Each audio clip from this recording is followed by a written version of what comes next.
हर हर महादेव, ओम नमः शिवाय। भक्तों, इस बार 6 सितंबर को हरितालिका तीज है।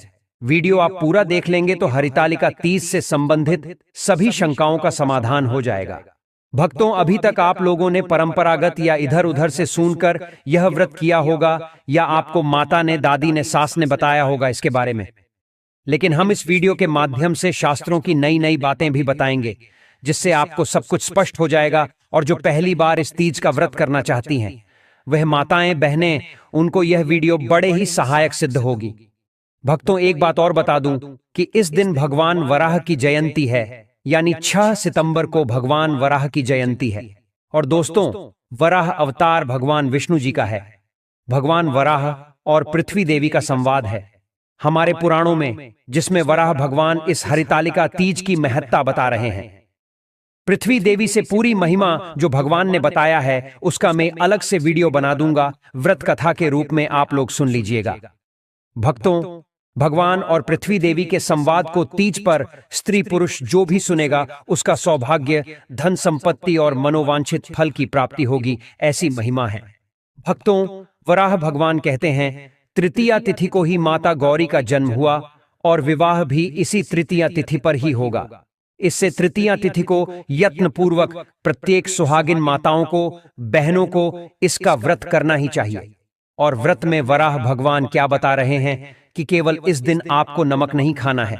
देखिए दोस्तों, हरितालिका का हम नहीं बता रहे हैं। हरितालिका का व्रत है वह तो निर्जला किया जाता है, लेकिन जो वराह भगवान बता रहे हैं वह हरितालिका छोड़कर अन्य महीनों का बता रहे हैं। और जो भक्त व्रत नहीं भी रखती है तो हरितालिका का तो वे इस दिन कम से कम नमक वाला भोजन न करें। वराह भगवान बता रहे हैं कि तृतीया तिथि पर जो माताएं, बहनें बिना नमक का भोजन करते हैं तो उनका वैवाहिक जीवन खुशहाल होता है और संपन्नता बढ़ती है। यह शुक्ल पक्ष की तृतीया की मैं बात कर रहा हूं। अब पुराणों में सनातन जी नारद जी को बता रहे हैं कि इसका व्रत यानी तृतीया का व्रत और पूजन करने वाली महिला श्री गौरी देवी की सहचरी बनती है, यानी ही माता पार्वती जी की सहेली बनती हैं। तो हरितालिका तीज का व्रत बहुत ही पवित्र माना गया है। अब आइए भक्तों, जानते हैं कुछ आवश्यक और उपयोगी बातें। सबसे बड़ा प्रश्न यह है कि माताएं रजे धर्म में यानी पीरियड्स में यह व्रत कर सकती हैं या नहीं। भक्तों, इसका उत्तर यह है कि आप बिल्कुल व्रत कर सकती हैं यदि आपका शरीर साथ दे रहा है तो। लेकिन पूजन का सामान आपको बिल्कुल नहीं छूना है, ना ही आपको पूजन करना है। केवल आपको व्रत करना, पूजन आपकी तरफ से आपके पतिदेव कर सकते हैं या घर का अन्य कोई भी सदस्य कर सकता है। इनके निर्मित इसका व्रत कुंवारी कन्याएं भी करती हैं, जिनकी शादी में अड़चनें आती हैं। हरितालिका तीज में व्रत की प्रधानता है, आप लोग जरूर कीजिएगा। भक्तों, परंपरा के अनुसार एक दिन पहले नहाया खाया होता है, कहीं कहीं नहीं भी होता है, यानी एक दिन पहले से व्रत की पूर्व तैयारी को नहाया खाया कहते हैं। भक्तों, इस बार 2024 में नहाया खाया 5 सितंबर को है, तो इस दिन को बाल धोकर स्नान करना है 5 तारीख को। लेकिन 5 तारीख को गुरुवार है, तो कई माताएं बाल नहीं धोती हैं। तो इसका उपाय यह है कि आप 5 तारीख की सुबह सूर्योदय से पहले बाल धो लीजिए, क्योंकि सूर्योदय के बाद गुरुवार लगेगा, तो इसके अंदर आप लोग बाल नहीं धो सकते हैं। भक्तों, इस बात का आप लोग जरूर ध्यान रखिएगा। या तो जो लोग 5 की सुबह नहीं धो पाएं बाल, तो 6 की सुबह यानी सूर्योदय से पहले आप अपना बाल धो सकते हैं। हम कहेंगे कि आप पर 5 की सुबह ही काम कर लीजिएगा। सूर्योदय से पूर्व 5 तारीख को ही माताएं, बहनें मेहंदी लगा लेना, पूजा के सामान सब इकट्ठे करके रख लेना। आपको इस व्रत के दिन लाल या पीला वस्त्र ही पहनना है, जो सुहाग की निशानी है, और ये दोनों कलर सौभाग्य बढ़ाते हैं। भक्तों, 5 तारीख से ही आपको लहसुन प्याज नहीं खाना है। देखिए, 5 को तो नहीं खाना है और 6 को व्रत रहेगा। फिर पारण के दिन यानी 7 तारीख को भी आपको लहसुन प्याज नहीं खाना है। और पूरे घर की साफ सफाई आप 5 तारीख को ही कर लीजिएगा। भक्तों, अब आगे बढ़ते हैं। कई जगह पर परंपरा है कि व्रत वाले दिन यानी 6 तारीख की सुबह सूर्योदय से पूर्व कुछ खा लिया जाता है, उसको सरगी ही कहते हैं। तो देखिए माताएं, बहनें, यदि आप रात को यानी सूर्योदय से पूर्व भोजन करेंगे तो कुछ ऑनैली मत खाना, नहीं तो आपको भूख प्यास दिन भर ज्यादा लगेगा। इस बात का आप लोग ध्यान रखिएगा। आप जलीय पदार्थ खाइए हैं, जैसे नारियल पानी हो गया, अथवा तो और भी बहुत सारे फल हैं जिनसे प्यास नहीं लगती है। अब सुबह सूर्योदय से पहले स्नान कर लीजिएगा, जैसे कि व्रत है। और मैं पहले आप लोगों को बताता हूं कि व्रत में ब्रश नहीं किया जाता है। बाजारों के पेस्ट और मंजन से उसमें केमिकल और नमक होता है, जिससे व्रत खंडित होता है। देखिए, एकादशी के व्रत में तो दातुन भी मना है, लेकिन इस व्रत में आप दातुन कर सकते हैं। दातुन नहीं हो तो कोहरा ब्रश ले लीजिएगा, बिना पेस्ट और मंजन के यह ब्रश कर सकते। इस दिन व्रत के दौरान हमें कौन से रंग के कपड़े पहनना चाहिए? तो भक्तों, इस दिन व्रत वाले दिन लाल या पीले रंग का, फिर चाहे वह साड़ी हो। अब कई लोग पूछेंगे कि पहले की रखे हुई साड़ी पहन सकते हैं, तो हम बताएंगे कि पहले की साड़ी भी पहन सकते हैं, लेकिन वह साड़ी केवल पूजा के समय पहनी हुई हो तो आप उसका उपयोग कर सकते हैं। धोकर पहन सकते हैं। आप इस दिन पूर्ण श्रृंगार कीजिए, जिसको 16 श्रृंगार कहते हैं। तृतीया तिथि यानी 6 तारीख को सुबह के पूजन का समय रहेगा, सुबह 6:02 से 8:33 तक। इसी बीच में आपको पूजन करना है और सुबह में स्नान के बाद आप इसी समय में पूजन कीजिएगा। अब पूजन कैसे करना है, यदि आप चाहते हैं कि मैं इस पर भी वीडियो बनाऊं पूरा डिटेल में, तो आप लोग कमेंट में बताइए, मैं उस पर भी वीडियो जल्दी से बना दूंगा। लेकिन मुझे कमेंट में बताइए ये वीडियो बनाना है या नहीं। ध्यान रहे कि पूजन की शुरुआत में आप हाथ में अक्षत पुष्प और जल लेकर संकल्प कर लेना है कि मैं इस हरितालिका तीज का व्रत कर रहे हैं। हे भगवान, अब बल देना, हमें सफलता देना। सुबह ही पूजन के समय आप व्रत कथा सुन लीजिएगा। हाथ में अक्षत पुष्प और कुछ दक्षिणा लेकर व्रत कथा सुनने के बाद आप हाथ में लिए हुए द्रव्य को भगवान के आगे समर्पित कर देना। अब अगला दुविधादायक प्रश्न है कि कई लोग कहते हैं कि मिट्टी का शिव परिवार बनाकर पूजन करना होता है, लेकिन शहरों में रहने वाले लोग कैसे और कहां से मिट्टी का जुगाड़ करें? तो भक्तों, अब मेरी बात पर आप लोग ध्यान दीजिएगा, इसका हल भी है। देखिए, जब माता पार्वती जी का विवाह विष्णु जी से तय होना था, तब सखियों ने उनका हरण कर लिया और पार्वती जी गुफा में मिट्टी और रेत के शिवलिंग बनाकर पूजन करती थी। यह परंपरा तभी से चली आ रही है, लेकिन आज के युग में हमारे पास फोटो की सुविधा है। जो लोग मिट्टी का पार्थिव शिव परिवार बना सकते हैं, वे लोग तो बनाएं, बहुत उत्तम है। लेकिन जिनके पास सुविधाएं नहीं हैं, वे लोग केवल शिव परिवार का एक फोटो ले लेना और उसी पर पूजन कर लेना, या किसी के पास धातु की मूर्ति हो, मेटल की मूर्ति हो, तो उस पर भी आप लोग पूजन कर सकते हैं। मिट्टी का शिव परिवार पूजन कंप्लीट होने के बाद नदी या तालाब में विसर्जन किया जाता है। लेकिन जो लोग फोटो यूज कर रहे हैं पूजा के लिए, लास्ट में जब विसर्जन किया जाता है, उस समय केवल फोटो को आप अपने स्थान से किसका देना तो भी भगवान का विसर्जन माना जाएगा।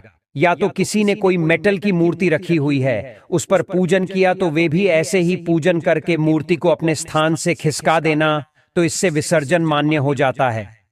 भक्तों, फोटो को या मेटल की मूर्ति को ले जाकर पानी में डालकर आना, विसर्जन केवल मिट्टी की मूर्ति का होगा। भक्तों, आपका अगला प्रश्न आता है कि एक बार व्रत उठा लिया तो क्या हर बार करना चाहिए?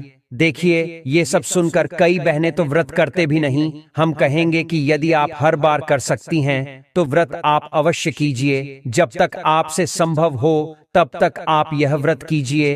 अब कई लोग हैं ना, आपको डराते हुए मिलेंगे। एक बार व्रत कथा उठा लिया तो जीवन भर करना पड़ेगा, नहीं तो आपका यह हो जाएगा, वह हो जाएगा, जैसे बोलते हैं। तो भक्तों, उनसे पूछना कि कौन से शास्त्र में लिखा है और मुझे भी भेज देना। शिवजी और माता गौरा हमारी मां हैं।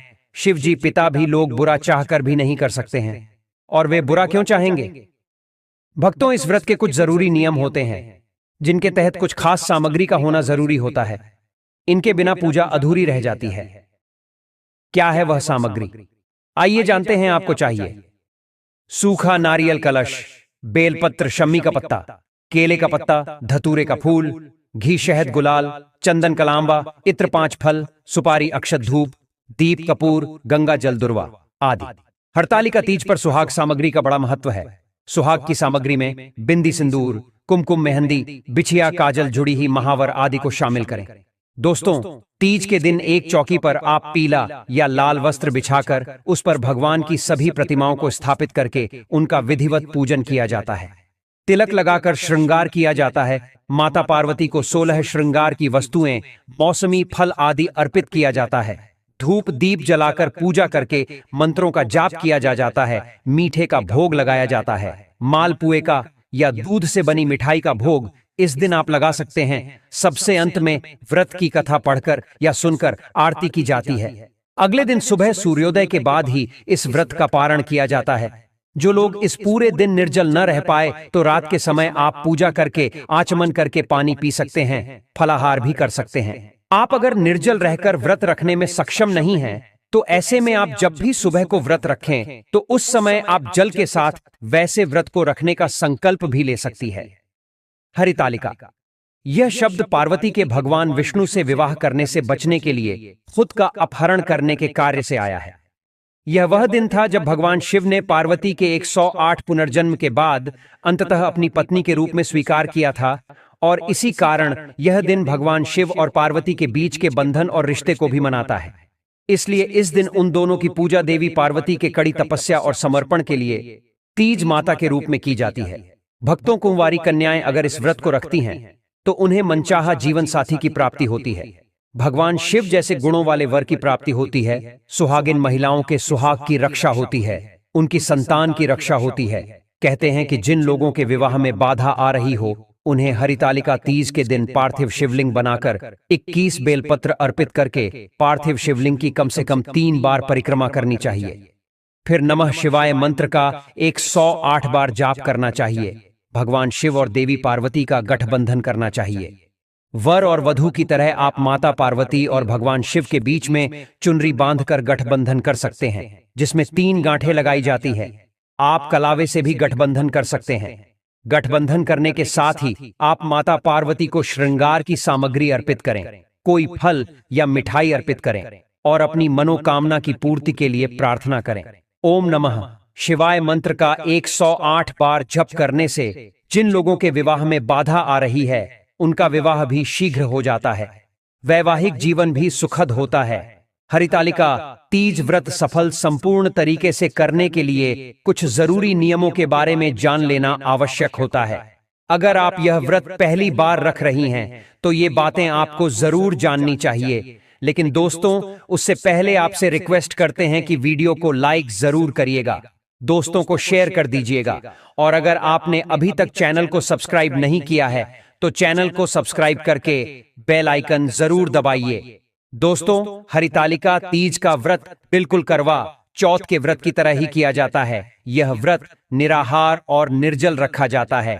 इस व्रत में सुबह के समय सरगी खाई जाती है। अगर आप इस दिन व्रत नहीं भी रखते हैं तो भी शिव पार्वती की पूजा अवश्य करें। इस व्रत में किसी भी प्रकार से अन्न और जल ग्रहण नहीं किया जाता है। अगले दिन सुबह पूजा के बाद जल पीकर व्रत खोलने का विधान है, लेकिन भारत के कुछ क्षेत्रों में व्रत खत्म होते ही जल ग्रहण करने की भी मान्यता है। कहा जाता है कि जिस तरह का पदार्थ इस दिन ग्रहण कर लिया जाता है उस पदार्थ की प्रकृति के अनुसार का अगला जन्म उस अनुरूप योनि में होता है। तो अगर आप धूम्रपान या नशीले पदार्थों का सेवन करते हैं तो व्रत के दौरान यह सब करने से बचें। तीज का व्रत के दौरान जंक फूड का सेवन करने से बचें, इससे नींद आने की समस्या बढ़ जाती है। व्रत में मांसाहार का सेवन करने की सख्त मनाही होती है। मांसाहार से जीव हत्या होती है, जिससे व्रत खंडित होता है। व्रत में प्याज और लहसुन जैसे दुर्गंध देने वाली चीजों का सेवन करने से भी बचें। हरितालिका व्रत के दौरान महिलाएं पूरे दिन न सोएं और रात्रि में भी एक साथ मिलकर यथासंभव रात्रि जागरण करें। जागरण कर मिट्टी के बने शिवलिंग की प्रहर अनुसार पूजा करनी होती है। ऐसी मान्यता है कि अगर महिलाएं इस व्रत के दौरान सोते हैं तो उन्हें अगले जन्म में अजगर के रूप में जन्म लेना पड़ता है। पूजा के अलावा महिलाएं रात भर जागकर भजन कीर्तन भी करती हैं। इस व्रत के दौरान हरितालिका तीज व्रत कथा को सुनना जरूरी होता है। मान्यता है कि कथा के बिना इस व्रत को अधूरा माना जाता है। हरितालिका तीज व्रत के दिन महिला को घर पर क्लेश कलह नहीं करना चाहिए, अपने गुस्से पर काबू रखना चाहिए। धार्मिक मान्यताओं के अनुसार तीज के व्रत से एक दिन पहले हाथों में मेहंदी इसलिए लगाई जाती है ताकि मन शांत और ठंडा रह सके। इस दिन बड़े बुजुर्गों का भी अपमान करने से बचना चाहिए, नहीं तो व्रत का लाभ आपको नहीं मिलेगा। शिव जी, मां पार्वती और गणेश जी की प्रतिमा को अगले दिन सुबह विधिवत तरीके से विसर्जित करने के बाद ही व्रत का पारण किया जाता है। जानते हैं इस दिन क्या खाएं, क्या न खाएं। हरितालिका व्रत में सूर्योदय से पहले या मध्य रात्रि में महिलाएं सरगी करती हैं। सरगी में नमक युक्त भोजन नहीं करना चाहिए। सरगी सास द्वारा बहू को दिया गया भेंट और आशीर्वाद होता है। सास अपनी बहू को सरगी की थाली देती है। इसमें सूखे मेवे, फल और सुहाग का सामान होता है। व्रत शुरू करने से पहले इसे खाया जाता है, जिससे कि पूरे दिन व्रत में थकान और भूख प्यास न लगे।